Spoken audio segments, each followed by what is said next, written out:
नमस्कार, मैं हूं कुमार अनिल। आज अंतर्राष्ट्रीय महिला दिवस है और अखबारों में, मीडिया में, सोशल मीडिया में उन महिलाओं की बहुत चर्चा है जिन्होंने अपने प्रयास से कोई मुकाम हासिल किया। उनकी उपलब्धियों की चर्चा है, उनका अभिनंदन किया जा रहा है, उनको बधाई दी जा रही है। मैं भी इस विषय पर बात करना चाहता हूं, लेकिन वो सबसे अलग हैं, सबसे रिवोल्यूशनरी भी हैं। उनका नाम है पद्मश्री आचार्य श्री चंदना जी, जिन्हें सम्मान के साथ लोग ताई माँ भी कहते हैं। और बिहार में उनकी संस्था है वीरायतन, और भी प्रांतों में, महाराष्ट्र में, गुजरात में भी उसके ब्रांचेज हैं। उन्होंने पूरी दुनिया भर में काम किए हैं। तो उनकी क्या उपलब्धि है और क्या उनकी विशेषता है, ये मैं आपसे बात करना चाहता हूँ। देखिए, महिलाओं को किसी को भी अचीवमेंट अगर मिलता है, कोई वो मंजिल पाता है, तो उसके पीछे एक संघर्ष तो रहता है। पुरुषों को भी संघर्ष करना पड़ता है, लेकिन महिलाओं को ज़्यादा संघर्ष करना पड़ता है। एक संघर्ष उनका एडिशनल हो जाता है, महिला होने के नाते उनको एक अलग से भी संघर्ष करना पड़ता है। तो वो संघर्ष आचार्य श्री चंद्रा जी को भी करना पड़ा। और हम देखते हैं कि भारत में बहुत सारे ऐसे संगठन हैं, 70 साल पुराने संगठन भी हैं, राष्ट्रव्यापी संगठन हैं, जिसमें आज तक कोई महिला हेड नहीं हुई। तो आचार्य श्री चंदना जी भी जैन परंपरा में पहली महिला आचार्य हैं। देखिए, मैंने कहने को ये कितना सिंपली कह दिया कि वो पहली महिला आचार्य हैं, लगता है बात खत्म हो गई।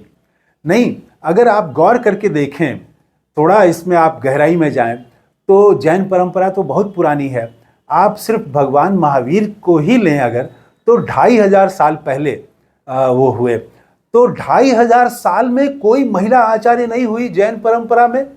अब इस तरह से अगर आप इसको सोचें तो लगेगा कि कितनी गंभीर बात है, कितनी गंभीर बात है। और वो पहली आचार्य श्री चंदना जी पहली आचार्य हैं जैन परंपरा में। तो एक तो बात मैं पहली तो यही बता देना चाहता था। अब ये आसानी से नहीं मिला, और ये यूं ही नहीं मिल गया। 2500 साल में जो नहीं हुआ वो उन्होंने वो करके दिखाया, उनको वो आचार्य की से सम्मानित किया गया। तो वो क्यों, क्या है उनकी खासियत? तो देखिए, साधु तो बहुत हैं, संत भी बहुत हैं। तो साधु जो हैं अपने मोक्ष के लिए, अपने स्वर्ग के लिए वो साधना करते हैं, तपस्या करते हैं, बहुत कुछ करते हैं।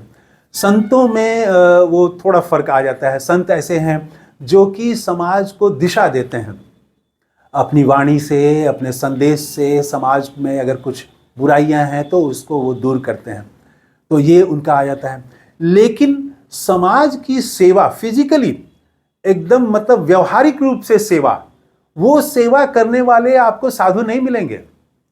साधु की सेवा होती है, गृहस्थ जो है वो साधु की सेवा करता है, लेकिन साधु या साध्वी वो किसी मरीज की सेवा करे, मरीज के आंसू पोंछे, मरीज को कपड़ा दे, मरीज को दवाई दे, मरीज का इलाज करे या कराए, ये एकदम ये पहली बार है। और ये हैं आचार्य श्री चंदना जी, जिनको ताई माँ कहते हैं हम। तो ये पहली हैं जो कि वो मानती हैं कि जैसे अगर कोई साधु है तो उसको जब बीमार होता है, उसके यहाँ जब कोई संकट आता है, उस पर कोई चोट उसको लगती है, तो वो गृहस्थों से मदद लेता है। तो इसी तरह से ठीक इसके विपरीत, मान लीजिए अगर गृहस्थ, उसको मानने वाला ही कोई उसका भक्त हो या उसका अनुयायी हो, कुछ भी कहें आप, अगर वो संकट में है, या आम जन भी कोई अगर संकट में है, तो और साधु के पास ये क्षमता है कि उसके बोलने से बहुत सारे लोग मदद में सामने आ सकते हैं, तो क्या साधु को ये नहीं करना चाहिए? ये बात कहने और करने वाली पहली हैं। आप देखें कि जैन तो बहुत हैं, लेकिन अस्पताल जो है वो वीरायतन का अस्पताल, वो आँखों का अस्पताल, काफ़ी उसकी चर्चा है, लोग जानते हैं। गरीबों की सेवा के लिए उसकी अपनी प्रतिष्ठा है। लाखों लाख ऑपरेशन वहाँ हो चुके हैं गरीबों के।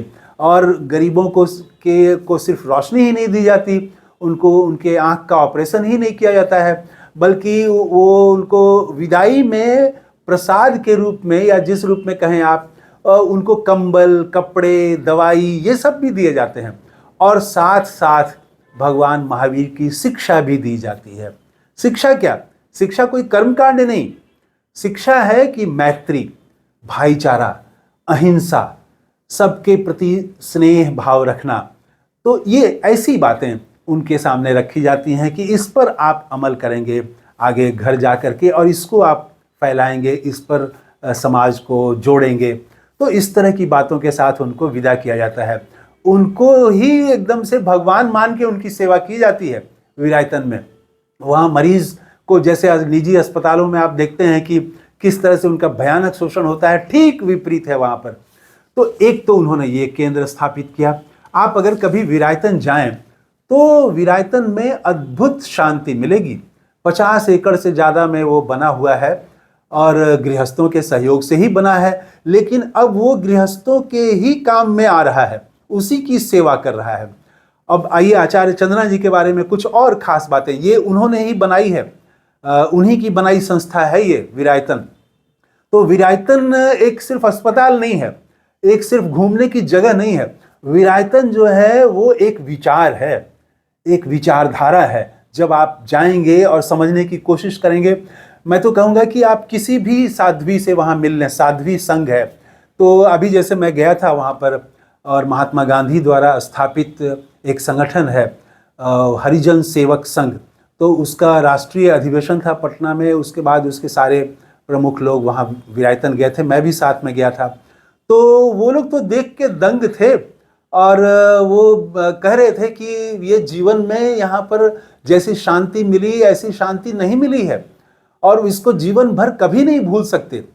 और इसके बाद वो भगवान महावीर की शिक्षा और आचार्य चंद्रना जी के बारे में जब उन्होंने जाना, उनको बताया गया, सब एकदम चकित थे। और यशा जी, साध्वी यशा जी और साध्वी साधना जी ने, दोनों ने संबोधित किया उन लोगों को, तो बहुत ही खुश होकर वहाँ से गए वो लोग। तो वहाँ अगर आप जाएंगे तो धन, कोई ज़रूरी नहीं कि आपको धन मिले, और पैसे कौड़ी का और नौकरी का आशीर्वाद वो तो नहीं मिलेगा। ऐसा कुछ वहाँ पर भी नहीं कोई बताएंगे कि आप जो है हर शनिवार को आप किसी पेड़ के पर जाके पानी चढ़ाएं तो ये नौकरी मिल जाएगी। वो ये सब तो कुछ नहीं मिलेगा। हाँ, वहाँ अगर आप खाली होके जाएं, अपना पात्र खाली करके जाएं, तो कुछ ऐसी चीज़ें ज़रूर आपको मिलेंगी जो आपका जीवन बदल देंगी। अब मेरे पास तो ऐसी बहुत सारी घटनाएं हैं आचार्य श्री के साथ रहते हुए, देखते हुए, मैंने जो देखा है, तो इस पर घंटों मैं बोल सकता हूँ, लेकिन अब इसको यहीं छोड़ता हूँ और उनकी एक दूसरी विशेषता बताता हूँ कि वो कर्म पर जोर देती हैं। और कभी विरायतन में किसी से आज तक ये नहीं पूछा गया कि आप किस जाति के हैं, किस धर्म के हैं। ऐसे मंदिर हैं जहाँ पर कि गैर हिंदुओं का प्रवेश वर्जित है, ऐसे भी मस्जिद होंगे जहाँ पर गैर मुसलमानों का प्रवेश वर्जित है।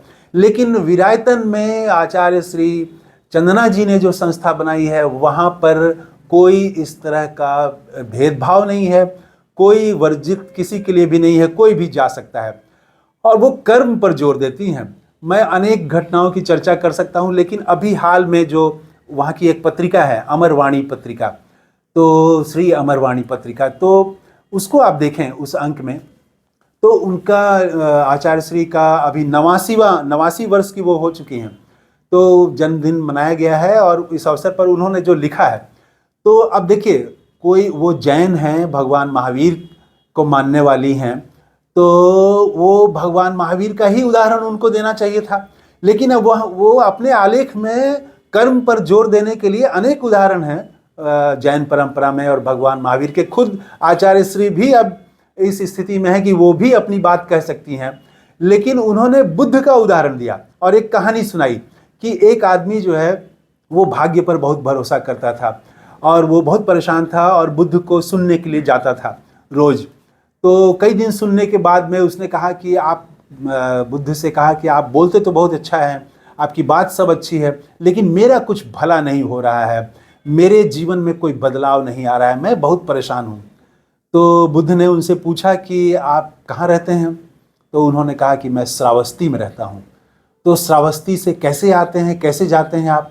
तो कहा कि बैलगाड़ी से आता हूँ, कभी पैदल भी आता हूँ, बैलगाड़ी से जाता हूँ, कभी पैदल भी जाता हूँ। तो बुद्ध ने पूछा कि क्या आप बैठे बैठे श्रावस्ती नहीं जा सकते? तो वो आदमी तो हंसा, बोला कि बैठे बैठे हम कैसे श्रावस्ती जा सकते हैं? तो बुद्ध ने समझाया कि जैसे बैठे बैठे आप श्रावस्ती नहीं जा सकते हैं, वैसे ही चलने से ही, करने से ही, अच्छा काम करने से ही अच्छा फल मिलेगा। बहुत सिंपल ढंग से समझा दिया बुद्ध ने। और ये कहानी आचार्य श्री चंदना जी बता रही हैं, तो बुद्ध से वो उदाहरण कोट कर रही हैं। उनको इसमें कोई परहेज नहीं है, वो कहीं से भी अच्छी चीजें मिले वो लेने को तैयार हैं। मैत्री और शिक्षा, इस पर वो काफ़ी जोर देती हैं। उन्होंने कई स्कूल खोले हैं बिहार में, अन्य प्रांतों में भी उन्होंने स्कूल खोले हैं। और वो स्कूल में सिर्फ डिग्री नहीं दी जाती, जाहिर है कि आज जिस तरह से नफ़रत और ये वो स्कूलों में ही नफ़रत के बीज बो दिए जाते हैं, धर्म के नाम पर झगड़ा, जाति के नाम पर झगड़ा, भेदभाव। लेकिन आचार्य श्री चंदना जी के स्कूल में आप जाएं तो वहाँ ठीक विपरीत अहिंसा, प्रेम, सद्भाव, मैत्री की बात बताई जाती है। तो ये बेसिक फ़र्क है। तो ये वो काम कर रही हैं कि वो सिर्फ अपने लिए नहीं जी रही हैं। अपने लिए तो अब कुछ भी नहीं अब वो कर रही हैं। वो मैं तो जब से उनको पिछले 15 साल से मैं देख रहा हूँ, तो मिल रहा हूँ उनसे, तो अपने लिए तो उन्होंने कुछ भी नहीं किया है। जो भी उनका पूरा जीवन जो है वो जनता के लिए समर्पित है, गरीबों के लिए खास करके, जो कमज़ोर है, गरीब है, वंचित है, पीड़ित है, बीमार है, ऐसे लोगों की सेवा में वो उनका पूरा जीवन जो है वो अर्पित है। और उनका साध्वी संघ, तो साध्वी संघ में भी एक से एक वो त्यागी और ज्ञानी और प्रेम और सद्भाव वाली। अभी मैं गया था तो गिफ्ट में क्या मिलता, तो मुझे आप देखिए कि चलते समय, या प्रसाद कहिए, गिफ्ट कहना उचित नहीं है, प्रसाद के रूप में मुझे कलम और कॉपी दी वहाँ साध्वी साधना जी ने। मैं तो मतलब अब क्या कहूँ कि ये मतलब वो जानती हैं कि एक पत्रकार को क्या चाहिए, यही उसकी संपत्ति है। तो आप जाएंगे तो आपको ऐसी ही चीज़ मिलेगी। साध्वी यशा जी से मैंने बात की, उनकी एक लाइन, उनका वीडियो है इसी चैनल में, आप देख सकते हैं, और इस शीर्षक से है कि आप एक बार दिन में एक क्षण के लिए ही आत्मनिरीक्षण जरूर करें कि आपके मन में राम बसे हैं या रावण घुस गया है। हम आत्मनिरीक्षण नहीं करते हैं। वो बता रही हैं उस वीडियो में, अद्भुत वीडियो है वो, आप देखिए कि किस तरह से धर्म के नाम पर सिर्फ हम दिखावा कर रहे हैं और अपने भीतर हम झांकने को तैयार नहीं हैं, आत्मनिरीक्षण करने को तैयार नहीं हैं। अद्भुत है उनका वो वक्तव्य, एक वीडियो है, आप देख सकते हैं। तो आप अगर जाएं तो वहाँ से आपको बहुत कुछ मिलेगा। आप भंडार लेके आएंगे, वो सोने और हीरे से ज़्यादा कीमती भंडार है। हाँ, वहाँ एक लाइब्रेरी भी है, भंडार की चर्चा हुई तो वो भी मैं बता दूँ। और आचार्य श्री चंदना जी ने खुद भी कई किताबें लिखी हैं, और जो किताबें आपको कहीं नहीं मिलेंगी वो किताब वहाँ पर मिलेगी। जैसे मैं एक बार पढ़ना चाह रहा था भगवान महावीर की पहली देशना, पूरे पटना में मुझे नहीं मिला, लेकिन वो विरायतन की लाइब्रेरी में मुझे मिली। तो फिर वहीं से मैंने भगवान महावीर की अंतिम देशना भी, उत्तराध्ययन सूत्र, जो खुद आचार्य श्री चंदना जी ने भी उस पर अपने विस्तार से अपनी बात लिखी है, तो वो भी मैंने वहाँ से पढ़ा। तो लाइब्रेरी भी है, लाइब्रेरी में भी जाएं तो बहुत कुछ मिल सकता है। और समाज को देने के लिए ही लगता है कि आचार्य श्री चंदना जी ने जन्म लिया पृथ्वी पर। और आज भी वो, अब तो काफ़ी बुजुर्ग हो गई हैं, लेकिन उनकी आवाज़ में, सोच में, विचार में कोई फ़र्क नहीं आया। आप जब बात करेंगे तो वो जब बात करती हैं तो लगेगा कि जैसे भगवान महाबुद्ध के बारे में कहा जाता है कि वो बहुत ही उनकी चाल बहुत सुंदर थी। वो एक एक कदम ऐसा लगता था कि बहुत सुंदर तरीके से और पृथ्वी पर बहुत एकदम ढंग से रख रहे हैं। वैसे ही आचार्य श्री चंदना जी से जब आप बात करेंगे तो उनके एक एक शब्द, उसमें बहुत पावर लगेगा और बहुत पावर से बोलती हैं वो। और उतनी ही विनम्र भी हैं, उतनी ही विनम्र भी, उतनी ही ममतामयी भी हैं। ममता भी है और विचारों के प्रति बहुत ही दृढ़ता। अद्भुत इस दोनों का मिश्रण मैंने देखा है, महसूस किया है। तो और उनकी एक किताब है, बहुत चीज़ें मैं चर्चा कर सकता हूँ।